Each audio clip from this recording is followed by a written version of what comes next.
The anime begins when monsters like Godzilla, also known as kaiju, appear all over Japan. The nation goes into a state of emergency, calling all the citizens to run for their lives and head to the emergency evacuation center. One of these, kaijus, wreaks havoc in the city, causing people to wonder if it will be the end for them. On the other, the government issues a military unit immediately in order to take down these monstrous beasts, learning the target location and its length of around 60 meters, which is as tall as a skyscraper. Many armed military soldiers surround the kaiju from everywhere and fire missiles at it. It screams slightly in pain, as if it were just bitten by a mere mosquito. The elite force called the Defense Corps 3rd Division also joins in the party to combat this beast, and one of them, a female masked soldier, makes a flashy entrance, jumping from a helicopter while holding an assault rifle. Following her entry, many more GIs jumped into the fight scene and attacked the kaiju, diverting its attention towards them. In the meantime, their leader, the female soldier named Mina Ashiro, aims specialized weapon made specifically to eliminate kaiju at the kaiju's heart and fires it, causing the kaiju to blow up in pieces,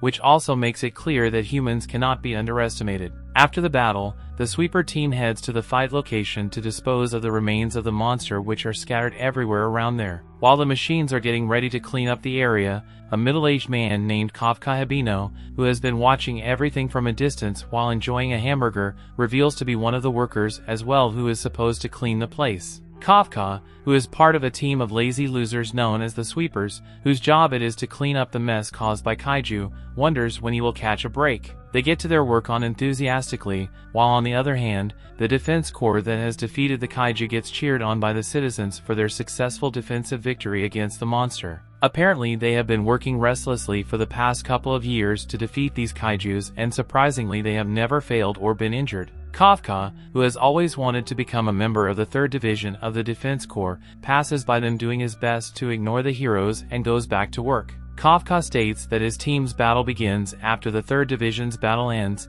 and proudly claims that his team's work is far harder than the work that the 3rd Division does. Still, no one in the city has ever cared about them and has never shown any appreciation towards them at all. He unwillingly cuts down the skin of the monstrous corpse and begins slicing its meat. Suddenly, one of their members accidentally cuts a blood clot from the monster, causing the heart-burning blood to scatter all around him and burn his knees. So Kafka quickly comes down to treat his colleagues' fresh wounds. Having experienced such injuries, he blames the 3rd Division for always leading a mess when they should focus on trying to find a much cleaner way to deal with the monsters. But since it cannot be helped with, Kafka continues doing his work, revealing that the government has strictly told the sweepers to get done with the cleaning process within a week, making their work a hellish job that will lead them to work all day and night in order to dispose of the monster's remains. One of the supervisors of the sweepers approaches Kafka and assigns him to deal with another area nearby, informing him that the sweepers are short-staffed there. However, that area is covered with kaiju's intestines, making Kafka's friends feel pity for him,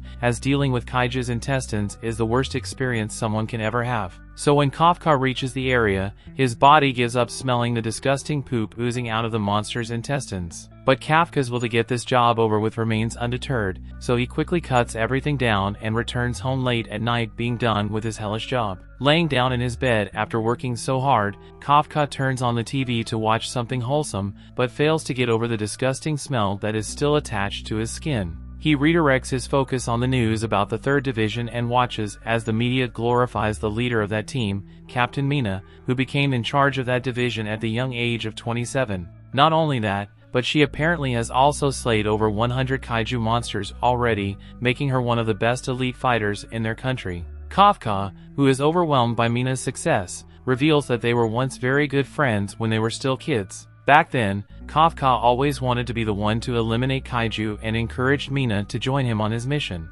Mina, who was a literal crybaby back then, also became determined thanks to her friend's motivational words and achieved her goal of taking down those monsters who caused terror. But unlike her, Kafka's dream failed, and now he has to work as a mere sweeper whose job it is to clean up dead monsters' fresh poop. He wonders how things turned out to be this way, and how he became such a loser, as midlife crisis begins to hit him hard. He calls himself down using this special coping mechanism, telling himself repeatedly that cleaning up the mess caused by kaiju is also an important job in helping the people in his city. He consoles himself, stating that he has a nice room and can eat the foods that he likes, but he himself knows that isn't nearly enough to satisfy his hunger to do something good. In any case, he heads out to his workplace office of the sweepers the next day and meets with Ichikawa there, a part-time student who also wishes to work with them as a cleaner. Ichikawa apparently is only need for the experience of being around a kaiju because he wishes to join the defense corps one day. Hearing this, the higher-up of the sweepers named Takuto laughs and tells Ichikawa that Kafka was also a daydreamer like him who wanted to join the defense corps,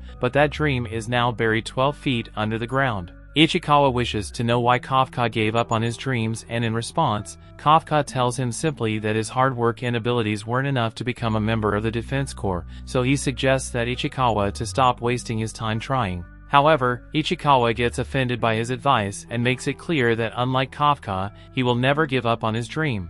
Anyway, the cleaning job continues and once again Kafka gets assigned to deal with the intestines, this time along with the new boy Ichikawa. Later, during lunch Ichikawa loses his appetite completely, so Kafka gives him a vitamin drink and a pair of nose buds to feel better. This interaction leads them to bond with each other and enjoy working together more than before. After being done with the day's work, Ichikawa again approaches Kafka and thanks him for guiding him on his first day, admitting that if he weren't there to help, he wouldn't have been able to make it through the first day. He also lets Kafka know that Kafka's age limit to join the defense corps hasn't crossed yet, which means that Kafka can try to join the defense corps once again. Out of nowhere, a kaiju appears behind Ichikawa, opening its mouth to devour him, but thankfully, Kafka uses his quick reflexes to save the boy and drags him away from the monster, giving him a chance to escape. In the meantime, Kafka distracts the monster and runs away in the opposite direction from where Ichikawa ran off. He luckily finds a narrow entrance leading to a construction building,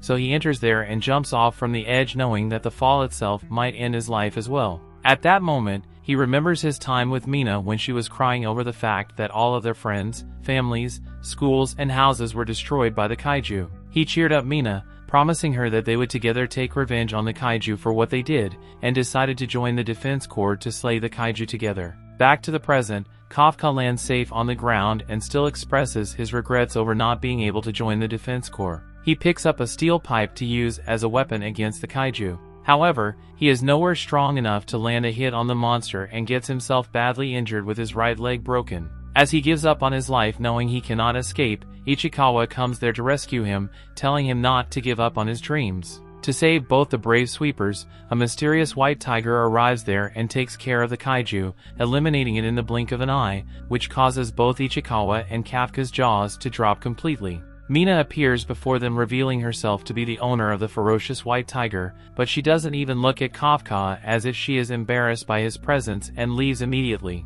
After the battle, both Kafka and Ichikawa get admitted to a hospital to get their injuries treated. Kafka, who is in disbelief seeing how his childhood friend ignored his existence, he doesn't judge her instead, he acknowledges her strength being so great that she was able to kill such a gigantic monster in an instant. Ichikawa grabs Kafka's attention and calls him a really amazing person for risking his own life to save others, and that is why he thinks that a person like Kafka should definitely join the defense corps. Kafka also realizes that he cannot just give up on his dreams just because he is slightly worse than the other candidates, and so he decides to give it another go at the entrance test again, thanking Ichikawa for motivating him to do so. At that moment, a small bird-sized kaiju appears in front of Kafka and before he knows it, it reaches inside his body turning him into a demonic Godzilla-shaped creature, or as some would call it, a cheap rip-off of Overlord. Ichikawa, who watches the entire scene take place, becomes totally baffled by his senior's terrifying transformation, but he quickly realizes that on the inside he is the same guy as before.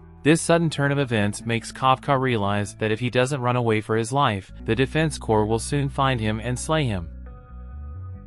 In the past, we see Kafka telling Mina how to immobilize kaiju. She took notes as he told her that she needed to attack the legs and tie it up. Mina was scared by the thought of fighting a monster, so Kafka assured her that when the time comes, he will be by her side. Back to the present, Mina thinks about how that was a lie, just and Mina is informed that a kaiju was spotted at the Yokohama hospital and she declares that she will handle it. She will dispatch along with her officers and they will eliminate the kaiju. The story continues. Another look back shows that Mina made fun of Kafka for saying that he would be right by her side when she got scared. Kafka was completely embarrassed, so he told her not to tell anyone he said that. Mina was actually really grateful, so she thanked him and agreed that there's nothing to be afraid of as long as they are together. Back to the present, Mina has assembled her division and they prepare to head to the hospital to eliminate the kaiju that appeared there. An alarm sounds around the entire city telling people to take shelter from the kaiju. At the hospital, the guys panic at the old man is terrified of Kafka.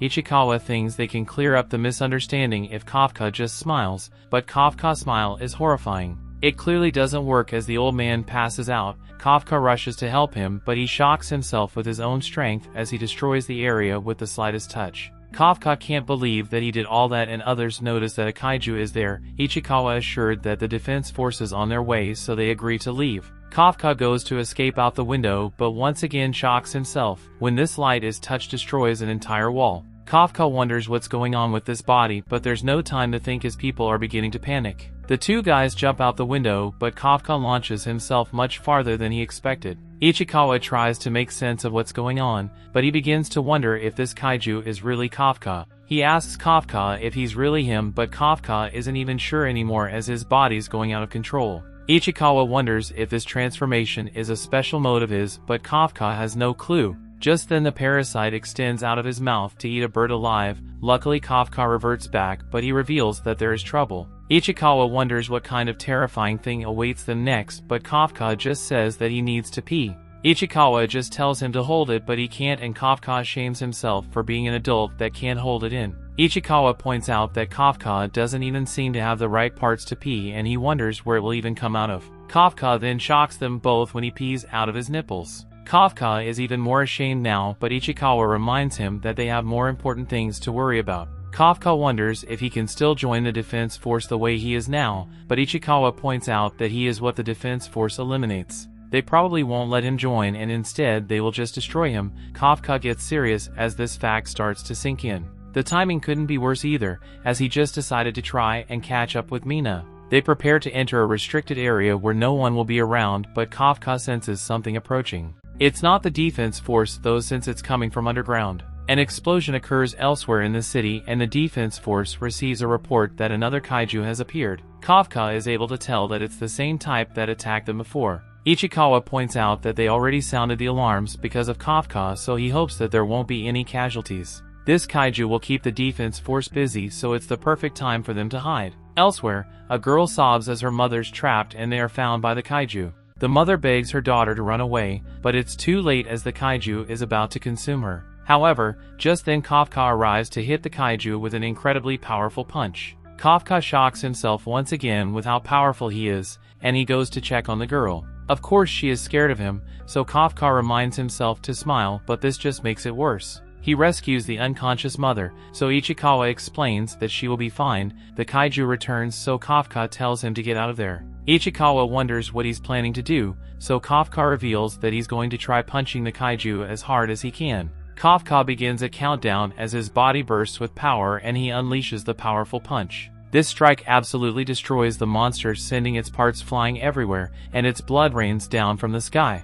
Kafka still can't believe how insanely strong he is, and Ichikawa is sure that Kafka can never use that punch on a human. Kafka tells them that they can safely head to the hospital now, but he's more terrifying than ever. He tells the girl not to worry because the defense force will be there soon, so he is leaving. The girl stops him though and thanks him. This reminds Kafka of when Mina thanked him, and he imagines a future where he is fighting by Mina's side. Ichikawa wants him run before they are found, but Kafka declares that he isn't giving up after all. Kafka reveals his human face again and states that he must go and stand by Mina's side. The defense force arrives soon after to wonder what in the world just happened to the obliterated kaiju. Mina asked the little girl to tell her everything, but she was terrified just thinking about it. Mina tells her not to worry and promises that she will destroy all the kaiju for her. The girl gets worried for a different reason though, and Mina is shocked when the little girl wants her to promise that she would hurt the good kaiju. She clarifies by saying it's the one that saved her mom, but Mina can't even comprehend what the little girl just said. 3 months later, a news report reveals that the defense force has given a code name to the unknown kaiju. They have a drawing of it from witness testimony, and they're calling it Kaiju number 8. All Kafka's cleaning company's co-workers just assume that the kaiju are probably already dead. Ichikawa arrives at work and thinks about how Kafka became the first kaiju in history to escape the defense force. However, this means that every defense force officer in the country is looking for him now. Just then, their boss explains that Kafka and Ichikawa received something in the mail. The other guys discuss how Kafka would take an exam every year and they always had to cheer him up after he got the results. Ichikawa checks his letter and the others congratulate him as he passed the first round of Defense Force selection exams. On his way to give Kafka his letter, Ichikawa can't help himself, so he checks Kafka's results. He sees good news, so he rushes off excitedly. The other guys can see that this means Kafka finally passed. This will be Kafka's last chance to enter the Defense Force, so the guys are happy for him. He is finally getting his opportunity after working so hard for so long.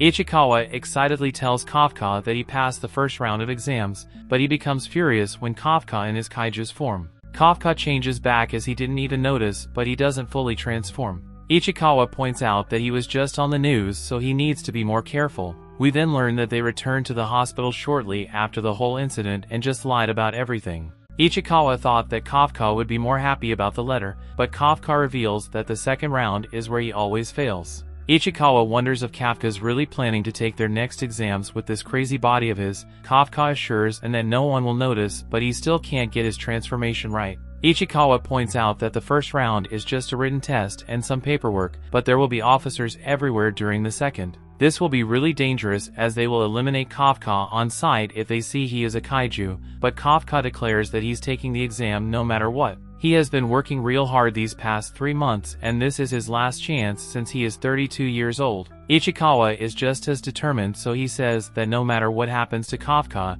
he's not going to drop out either. They agree that if they're going to do it, then they're going to do it as rivals. Kafka casually goes to drink something, but he has a hard time opening his water bottle. He ends up transforming and destroying it with his immense strength, so Ichikawa takes back everything he said. The two finished arguing and Ichikawa tells them that the other cleaners will arrive soon. Kafka actually relieved that he passed the first round, and he declares that it's time for his revenge match against the second round of exams. 10 days later, the guys arrive at the Defense Force's Tachikawa base for the exam. Ichikawa has been to a different base on a field trip before, but this one is much bigger. This one shares the area with the Self-Defense Force garrison, so troops are everywhere. Ichikawa points out how it makes things much more dangerous. If Kafka transforms there, then he would be eliminated within seconds. Other examinees begin arriving, so Kafka declares that it's time to go. He wants to get checked in even though they're pretty early, but some girl gets his attention by calling him an old man. Kafka points out that he is not old since he's still just 32, but she points out that that is old. She tells him to move his truck, but he states that there are tons of other parking spots. She insists though, since her lucky number for the day is 5, Kafka has had enough of the annoying girl, so he declares that he will teach her some manners. Kafka is shocked when she removes her dress to reveal her suit underneath, and she declares that she will just move his vehicle herself. The guys are shocked by her suit, which seems to give her immense power, and she lifts the truck with one hand. They are horrified and she just tosses it aside, and Kafka points out that that is a company vehicle. Ichikawa wonders just who the heck she is, so she reveals that she is examining number 216. Her name is Kikoru Shinomiya and her hobby is eliminating kaiju. She tells them to remember her name, and Ichikawa is shocked when he recognizes her last name. Kikoru then turns her attention back to Kafka. She gives him a sniff and points out that he smells just like a kaiju. The story continues. We see Ichikawa quickly explains that they are part of the kaiju disposal unit. Kikoru was then shocked when Kafka easily lifts his truck, and she assumes that he must have his own hidden power suit. Kafka introduces himself as examining number 2032 and dramatically tells the kiddo to remember his name. His cool introduction is interrupted though, when he realizes that Kikoru's butler took his parking spot. Kikoru thought the exam would be really boring but explains that it's getting interesting. She vows to show up Kafka really bad and leaves. Ichikawa was furious with Kafka for already using his powers, but Kafka points out that he was able to only transform the part she couldn't see. They tell some guards that the loud noise was nothing, but Ichikawa tells Kafka that he will send him home if he pulls any more stunts. Kafka knows that this is his last chance to stand by Mina, so he promises himself that he won't give up this time. Moments later though, Kefka struggles really bad during the exam. He has been keeping up with his training and he does really hard physical work every day,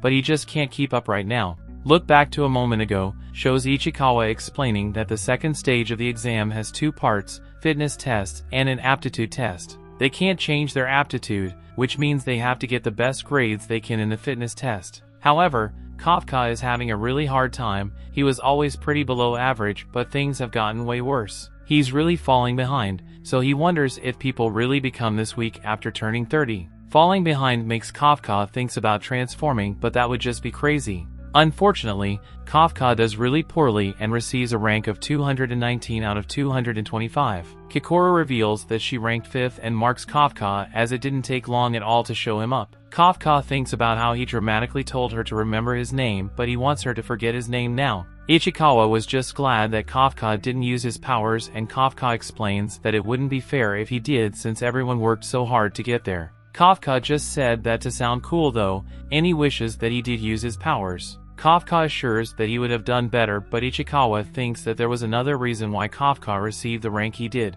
Elsewhere, Mina is shown this year's applicants. Her subordinate assumes that she won't care because all she cares about is eliminating kaiju, but he is shocked when she's willing to hear more while she works. The guy explains that a guy named Haruchi Izumo has his attention. He graduated at the top of his class, and he's the most promising of this year's group. Ichikawa notices this guy as well as he just ranked 2nd. The guy who ranked 3rd is Iharu Furuhashi, the valedictorian of some big university. The guy who ranked 1st though, Aoi Kaguraji, the rising star of the Japan Ground Self-Defense Force. Those guys aren't the only ones, as most examinees this year are from top universities. Normally, people like them would be trying to become elite officers, not field agents. This is probably why Kafka ranks so low, and Kafka realizes that this is why they seem so strong. Ichikawa explains that even among all these strong guys, there's one person everyone is watching. She graduated from California Neutralization at age 16. She skipped grades and became the youngest ever to do so. It's Kikoru, and they call her the greatest talent ever. The 3 top guys are watching her and hope they can measure up. Ichikawa points out that it's a group of extremely skilled applicants, none more so than Kikoru. Kafka tells her that he had no idea that she was so amazing, but he gets beaten by her bodyguards for touching her. Everyone watches and they just assume that Kafka is one of her groupies. Kikoru laughs that she showed him up yet again, but Kafka declares that he will show her up too. In reality though, Kafka knows that things aren't going well, but Ichikawa still has hope. For the last 2 years the second part of the test has been kaiju corpse disposal. They want to test examinees' knowledge of kaiju and their ability to work in a group. They also want to show them that there's more to the job than just eliminating kaiju. This being in the test is why Ichikawa chooses to work part-time at the disposal unit. Kafka's hope is restored, so they decide to bet everything on the next part of the exam. They arrive at the 2nd training area and 3rd Division Vice Captain named Sashiro Hashina introduces himself. He explains that he will be in charge of giving them their aptitude test. In this test they will have to find kaiju.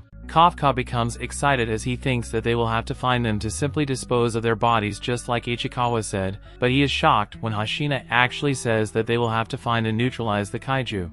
Kafka then startled when one of these immensely powerful kaiju tries to attack Hashina, but some security measures stop it. Kafka is still shocked, but all the top guys are clearly eager for this part of the exam. Kikoru laughs at our boys, so Kafka wonders what happened to just disposing of the bodies. Ichikawa explains that that is just what happened the past 2 years, and he's disappointed too. Hashina explains that this part of the exam is very dangerous, so they will have them do it while we're in Izumo Tech gear. Ichikawa tries it on, and this amazes. It analyzes his body measurements and adjusts shapes specifically for him. The suit becomes one with his body, and Ichikawa can even feel his muscles getting stronger. This are Demon Defense Force combat suits, and is made from organic material taken from kaiju. It massively multiplies the combat power of its wearer. Elsewhere, Konomio Kanji, the 3rd Division operator, states that she will start measuring the unleashed combat power of the ones wearing their suits. Ichikawa's combat power is 8%, Izumo is at 18%, Kaguraji is at 15%, and Iharu is at 14%.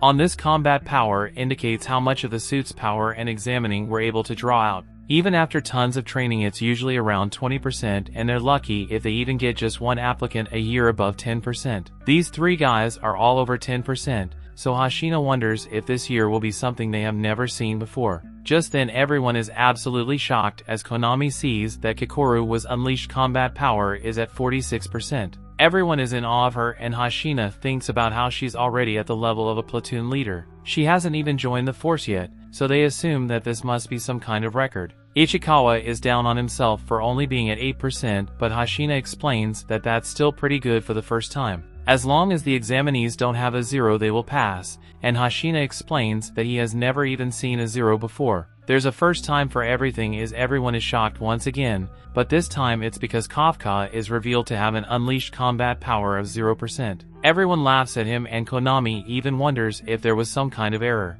Kafka tells them to just give him some more time as he's trying to squeeze out the combat power. Hashina laughs uncontrollably though, as he points out that this isn't like using the bathroom and you can't just squeeze it out. Hashina is really starting to like Kafka, but he assumes that he won't be able to pass the exam. Kafka figures that there might be some kind of trick to getting a higher percentage and tries hard to figure it out before the exam ends. Kikoru is getting really frustrated with him and she just wishes that he would show the power when he used in the parking plot. Hashina then enters the room and reveals that it's time to start the final part of the exam. He explains that their targets will be 1 Hanju and 36 Yoju, and they have been placed throughout an urban training area. These kaiju caused 16 casualties in total and they were captured alive to serve as training aids. Examinees will fight them with anti-hydrogen weapons, and drones will monitor their actions. If they sense that an examinee is in danger, they will activate the shield in their suits to save them, but this will also mean that they fail the exam. The exam is extremely dangerous, so Hashina can't guarantee that they will even survive. They will have to choose if they want to take part, so Hashina begins the test.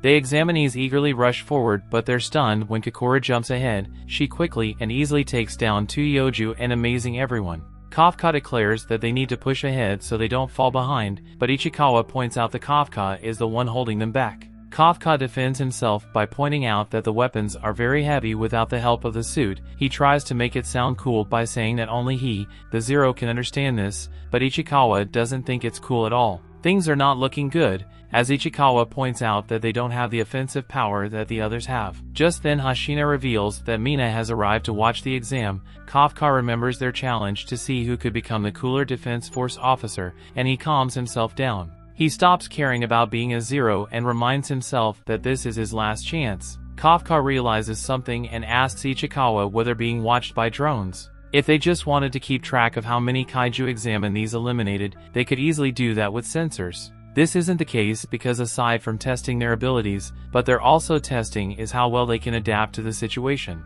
The two of them realize that since they lack the same kind of offensive capability, what they should really be doing is supporting all the attackers the best they can. They find a nearby fight going on, so they get in position to help. Kafka notices the hooves of this Yoju and recognizes it from one of his cleanups. His experience pays off as he remembers that stun grenades are incredibly effective against this Yoju. It has weak eyesight but incredibly good hearing. Once they are deafened, they are easy targets. His expertise doesn't end there as he tells Izumo to aim for its stomach because that's its weak spot. The attackers do just that and they're surprised when they're able to defeat the beast. They thank Kafka for the great support, but Kafka is upset because he called them Kokoro's groupie. In the observation room, they actually take notice of Kafka and Ichikawa were doing. Kafka points out Ichikawa that they have taken apart more kaiju bodies than they can count. He becomes confident that they can use this knowledge now, and Kafka's relieved that he doesn't need his kaiju power. He's finally excited that he will be able to make up for all his screw-ups. However, all this optimism ends abruptly when a kaiju appears out of nowhere. This thing sends Kafka flying into a building and Konami detects that he is severely injured. He won't be able to continue battle and the Yoju is approaching him, so they prepare his suit shield. Kafka realizes that they will probably use the shield, but he knows that this will mean he fails the exam. He knows that Mina is watching, so Kafka tries to force himself up. He refuses to embarrass himself in front of her anymore, but this beast is about to eat him. Konami begins the activation of the remote shield, and Hashina thinks about how he knew that Kafka would be the first to drop out. He thinks it's a real shame because Kafka was a pretty funny guy. However, just then the Yoji gets blown to bits and Kokoro points out that this is the third time she has shown up Kafka. She declares that while she is on the battlefield nobody gets to quit. Kafka is amazed by her, but she interrupts him. She declares that she will go on to defeat even more kaiju so he can just lie on the ground like a loser. The other guys can tell that she's going for the main target, but they refuse to just let her take it from them. Kokoro with them easily takes out another Yoju. Ihara thinks she's just way too powerful and he wonders if she really has on the same suit they do. Kafka wants to go after the main target as well, but his leg is broken and he can't even stand up. Hashina explains that Kafka has multiple fractures and possibly even organ damage. Kafka wonders if this means that he will have to give up, but he refuses to let himself think that way. Kafka thinks about how horrible it felt to see that he had 0% combat power, and to think that this meant he could never stand by Mina's side. He becomes frustrated when he thinks about her. Only those with talent pass. Hashina recommends the cafe could just drop out and explains that the suit shields aren't foolproof. Kafka has become defiant though, and thinks about how he is the one who decides if he gives up or not. He declares that even though he is too old for dreams and even if he looks like an idiot, he has decided to bet his entire life up to this point and chase his dreams again. As Kafka makes this declaration, everyone in the observation room is shocked to see that his combat power has gone up 0.01%. Kafka declares that this time he's not giving up no matter what, and Mina takes notice. The story continues. We see Kafka proudly shows that he can still stand, which amazes Konami because his leg is broken. Hashina decides to let him have his way, but warns that he will activate the shield if things look bad. Kafka tells Ichikawa to go ahead without him, since that is the deal they had, but Ichikawa decides to back him up instead. Kafka realizes that this is just the kind of guy Ichikawa is, so he accepts his help. Hashina has a good laugh at them though as Ichikawa carries Kafka. Ichikawa admits that he's really embarrassed, but the two of them are really determined. Kafka's broken bones are hurting him a lot, so Ichikawa will act as their legs and Kafka will use all his knowledge to handle the attacking. Hashina just wants to pass the two of them already because they provide amazing comedy relief. Kafka instructs Ichikawa to follow Kikoru and he is amazed by his friend's speed. Kikoru is busy forcing everyone to eat our dust while she defeats a bunch of kaiju, so Ichikawa tells Kafka to be ready to support her when they catch up to her. All the guys watch as Kikoru does her thing and they are disappointed that she won't even let them help. Konami announces that Kikoru has eliminated the last Yoju in the area and has already engaging the Hanju. Kikoru uses a grenade to get the beast all rolled up and she uses this moment to get in a perfect position to annihilate it. Kikoru calmly says that this is the last one as she slowly pulls the trigger, and this makes Hashina smirk as she fires into the monster. Konami is done as she announces that the Hanju is defeated and the final stage of the exam is complete. Our boys are, of course, shocked as they didn't get the help, and Kafka declares Kikoru is just too fast. Konami now just need to bring back the drones and segments for the injured. Hashina surprised that the exam ended so quickly, even though it took so much time to set up. Mina is impressed that Kikoru was even more powerful than they say, and Hashina shocks that Kikoru was even powerful enough to catch Mina's eye. It was expected that at least 30 people would drop out, but none did, and Hashina is sure that because of Kikoru. This performance is to be expected though of director Shinomiya's daughter. Hashina is sure that she will be a big shot in the defense force and a ray of hope for the entire country. Back at the exam, Kikoru just hopes that she was able to make her father proud by being perfect on the battlefield. Kikoru relaxes. She decides to go left at Kafka some more, but a strange being shockingly appears behind her and instantly causes massive damage. Just then everyone is horrified as all the following kaiju start moving again. Kikoru was just barely able to protect their heart by focusing her entire shield on a single point, but she decides that she can still fight. She is stunned with the mysterious monster is able to talk and it wonders how she can still move. Kikoru determines that it's a kaiju, but she's shocked to see that it's intelligent. Kikoru decides to attack it, but this monster instantly strikes her several times. Kikoru screams in agony and Konami is shocked to see her vitals drop. They have no clue what's going on, but they are detecting live signals from the kaiju they were already eliminated. What's most shocking though, is that the estimated fortitude of the revived Hanju is a 6.4. This is much more powerful than before, and Hashina thinks about how an entire company is needed to take down a kaiju of that level. There are not many people capable of taking that thing down fast. Just then Mina tells Konami activate all remote shields for the examinees and send back some of the drones. Hashina thinks about how luckily, the two of them are some of the people capable enough to defeat this Hanju, so they head out. Examining they're instructed to evacuate, but Kikoru refuses. She thinks that a lot of people will lose their lives. She doesn't stop this thing herself. She uses the suit to stop the bleeding and determines that she can still fight. Just then Kikoru thinks of her father's words when he told her to be perfect for their nation. Kikoru now demands perfection from herself, but she's easily knocked to the side by the Hanju. She can barely even move now, but she still refuses to lose. A look into the past shows that Kikoru is proud to receive the top grade in class. All the students around her, of course, didn't do as well, but their parents were at least there to celebrate with them. Kikoru tried to stay positive though, as her butler showed her that her father will be home that day, and he would surely be pleased with their score. However, in reality her father didn't care about her top score. He declared that rejoicing over a single success would only lead to failure next time. Instead of celebrating, he just wanted her to prepare for her next goal. This is when he told her that she needed to always be perfect for the sake of their nation's future and for the sake of her late mother as well. Her father's words to lay on her till this day, so she fights back. He always told her to never stop moving forward and to never let anyone be better than her, so now she refuses to lose. Even with just one arm, as long as she can move, she will fight. Unfortunately for her, she has just suffered too much damage and she must once again scream from the unbearable pain. Just then one of the drones spots the Hanju and Konami, shocked to see that its severed offensive uni organ has regenerated. Hashina gets really worried as Konami determines that it's gathering energy for an attack. Hashina and Mina are rushing to the site, but he is unsure if they will make it in time. The beast prepares this immense attack, and Kokoro comes to the conclusion that she has done for. She apologizes to her father for not being perfect and begins to cry. The Hanju prepares to release its attack, but Kokoro is shocked when Kafka appears to tell her that she did a great job. Kokoro was absolutely stunned as she can't understand why he's there and the monster's attack strikes them.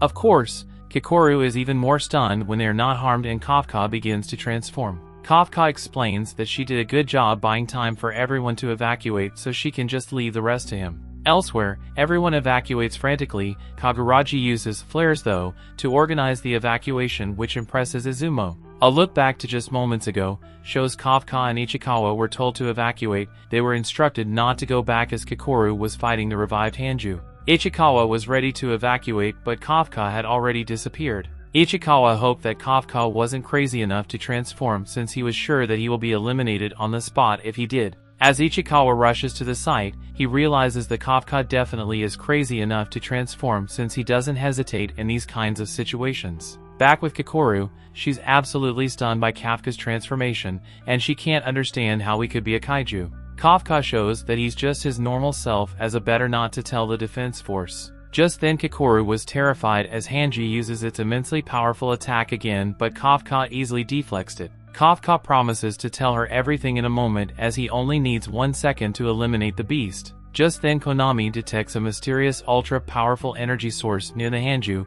The explosion knocked out their comms, so they have no visual. They do have a reading on its fortitude, but Konami refuses to believe that it's real. This mysterious piece supposedly has fortitude of 9.8. Hashina says that's impossible and just assumes that the explosion must have scrambled the measurement system. It's impossible because if it were true, then this would be one of the most powerful kaiju in history. Kafka powers up like the insanely powerful beast he is. He apologizes to the Hanju as he's simply running out of time and he must end things with one punch. Kokoro then watches in outer amazement as Kafka's punch meets the Hanju's punch and the Hanju blown to bits. Kokoro's shock is written all over her face and the Hanju's body parts get scattered everywhere. Kafka is pleased with his work and tells the monster to try to come back to life after his attack. The things start moving again though, so Kafka begs to stop as he was just joking. The monster really is defeated though, and Kokoro can only wonder just who this guy is. Kafka saves her from another attacking Yoju and reveals his face. He assures her that she is safe now,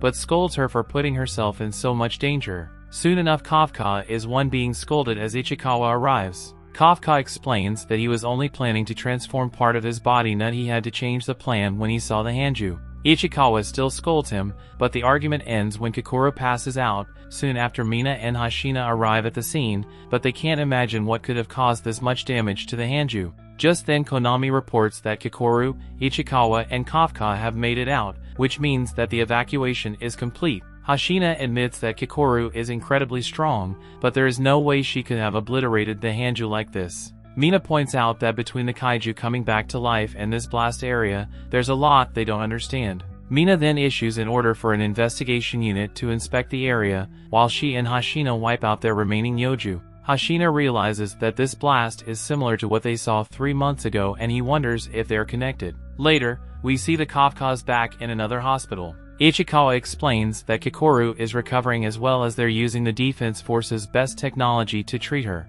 Kafka reflects on the exam, which reminded him how difficult it is to compete against incredible people. It also reminded him that chasing your dreams means there's always someone out there who's beating you at the things you care about the most. Most importantly though, he remembered that you get so excited that you don't even care. Kafka is glad that he decided to take the exam again and he thanks Ichikawa for encouraging him. Just then Mina surprisingly appears and simply thanks them for carrying Kokoro to the shelter. She leaves just as fast as she appeared, so Kafka almost calls out to her. He stops himself though, as it's not the right time, and he would rather wait to talk to her after he becomes an officer. He's more confident than ever that this will happen, and he makes a silent promise in his mind telling her to just watch. Nearby, Kikoru has a nightmare about failing to be perfect for her father. She wakes up to wonder if her father has arrived, but it's just Hashina. He explains that there were no casualties and it was all thanks to her feeding the Hanju. Her shock from hearing this makes him wonder if she was not the one that defeated it. Kiko remembers what Kafka said, so she declares that she was the one that eliminated the Hanju. That night, a news report explains what happened at the exam and reveals that while many were injured, there were no fatalities. In some bathroom stall, we see that the mysterious and intelligent kaiju is listening. He's stunned and disappointed to hear that there were no fatalities at all. Just then the phone rings and the master reminds himself about how to answer it. When he does, the voice on the other end tells him that he needs to get back to work. This monster transforms and puts his uniform on, and we shockingly see that he's a new member of Kafka's disposal unit. Everyone hopes that Kafka and Ichikawa are okay after the exam incident, and the new guy ominously hides his transformation. That brings the episode to an end. Thanks for watching. Want next part? Subscribe the channel and turn on notification bell.